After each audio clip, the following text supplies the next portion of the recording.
Food is as important as life itself, because without food, not any of you can survive up to this day.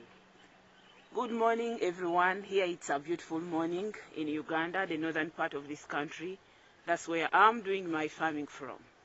Welcome to my channel. It's Christine again. Whenever you see Christine, we are talking food, not any other thing. Food on the table. Food has to be there to survive.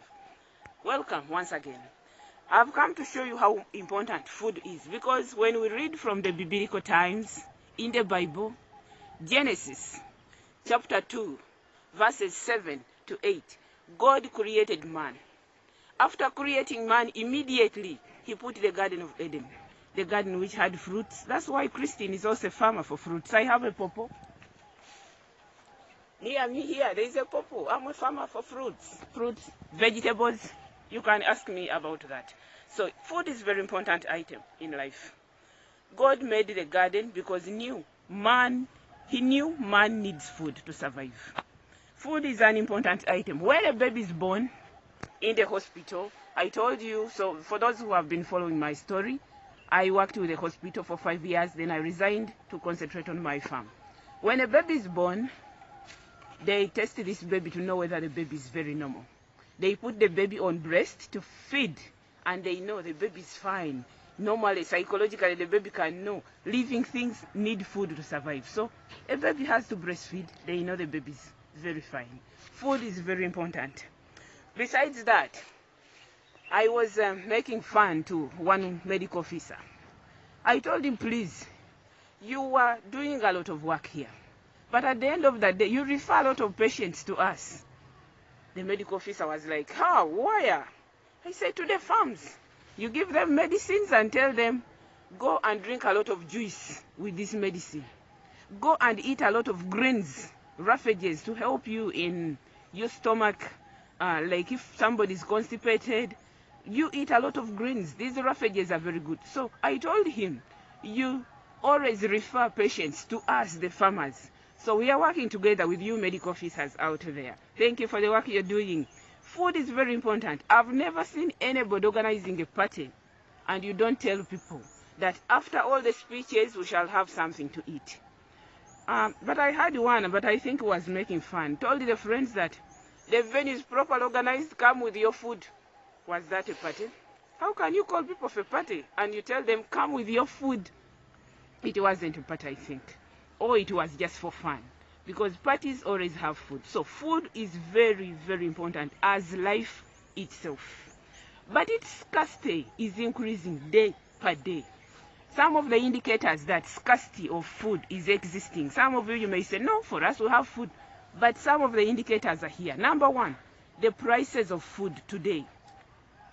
When we were still growing, we could go to the markets and you find a bunch of bananas at around 6 or 10,000 Ugandan shillings. That is around $3 US.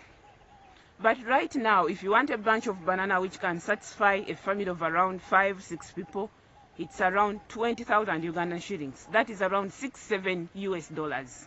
A lot of money. So food prices increasing day per day is an indicator that food is scarce on the market. Number two, another indicator that shows that food is really scarce on the market. Sometimes you go to your grocery, to the market where you buy food, to the supermarket, and you find what you wanted to get, you cannot get it there. That means the demand has overwhelmed the supply. There is not enough food on the market. We don't have enough food. Scarcity is increasing day per day. Those are indicators I'm showing you. World Food Program is also complaining every day. 690 million people, they go to bed hungry. That is an indicator that food is scarce. There is no food. So today I'm calling people to go to the gardens. We can't farm, we put food on the table. Another indicator which shows that there is no food, excessive poverty and unemployment. When there is no food, most of the money you'll get, you'll find that you have to spend it on buying food. So excessive poverty today is because food is scarce. There is not enough food. So people get something little in their pockets, and at the end of the day, they have to spend it on buying food. So we don't have enough food. Don't say that this woman is just talking. Scarcity is existing. It is real. Malnutrition, it is still another reason why I've come today. It is still existing. People have children who are malnourished. They don't have enough greens. They don't have enough fruits. Even food itself to feed these children. Malnutrition is still existing. But what can we do? Let's work together. I have some remedies we can use. And we work together, we put food on the table. But before we do that, why is this food really increasing to be scarce? Number one, I think some time back, there was a generation of hard times. Then hard times, they made some people to be very strong and they started working very hard. So these people worked so hard and they created a conducive environment. The conducive environment has brought in a breed of lazy people. Some of you out there are lazy people. Don't just hate me, but listen to what I'm saying. There is a generation of lazy people amongst the communities around. These lazy people, you find, they got everything readily available. Food was there in plenty. They have got the land. They have got whatever they needed was readily available. So they became lazy. Their mind cannot think far. What they have resorted to, like here in Uganda, I've seen young people selling land to buy a boda, a motorcycle which you're going to ride around the road. You look for customers. A day goes when somebody has got only 2 customers to take from one center to another, or one town to another town. So this kind of laziness which has come in the community has brought scarcity in the food on the table. So we have to work on all those reasons.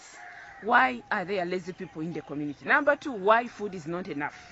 There is a perspective in some people that it is easy to get money. So when I get money, I can buy food.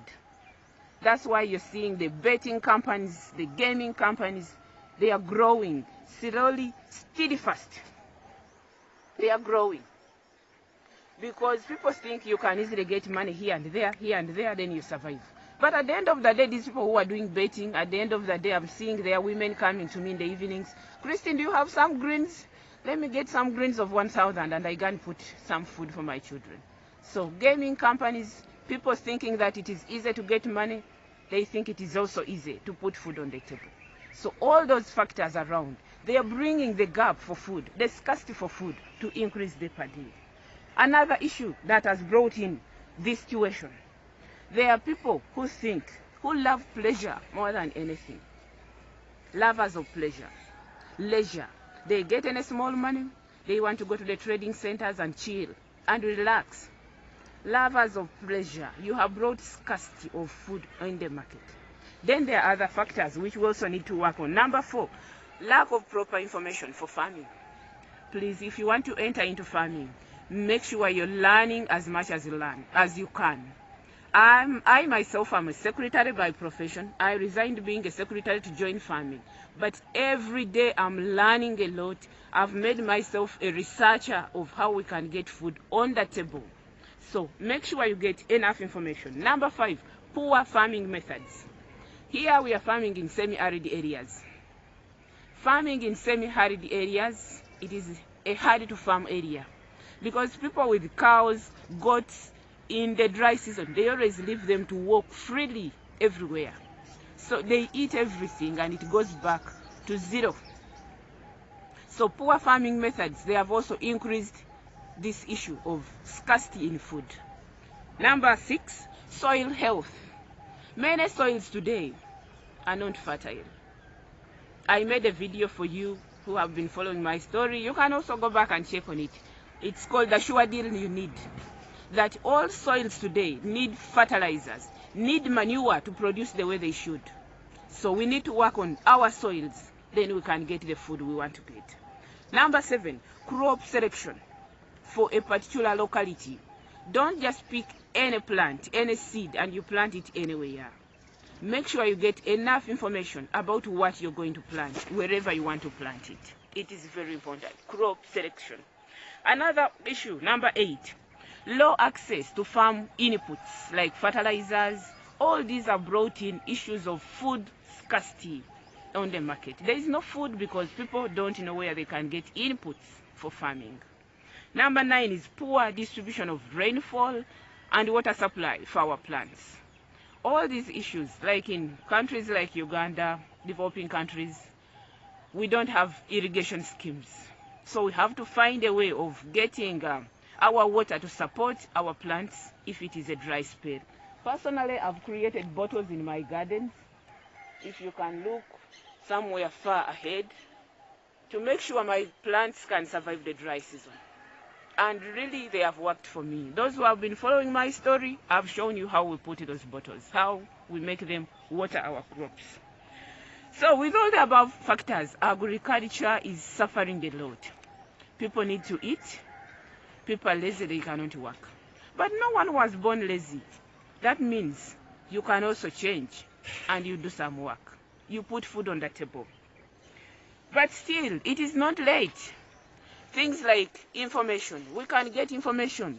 There are centers which train people. You can get good friends who can support you and your farm. Fertilizers. Talk to people who are already in this thing. They are partners who are going to help you get those fertilizers, and we work on our soils. So all these issues which are bringing food insecurity, love for pleasure, please, we need to have limits. You get your 20,000 Ugandan shillings, those are something like $6-7 US. Don't spend them in a day like tomorrow. There is no tomorrow. So all these issues, we can work on them. We can have food on the table such that Christine is not overwhelmed with the calls. Do you have tomatoes? Do you have greens? Do you have some banana for my kids? Please, we need to have a way of bridging this gap. Thank you for farming with Ruth. Thank you for everything you're doing to put food on the table. We shall be there by God's grace. As I always tell you, in Book of Numbers, chapter 14, it tells us that if the Lord is pleased with us, will take us there. We don't want to have this generation of lazy people continuing. Up to when? We have to work hard and put food on the table. May the good Lord bless you. Have a beautiful day. Till we meet again.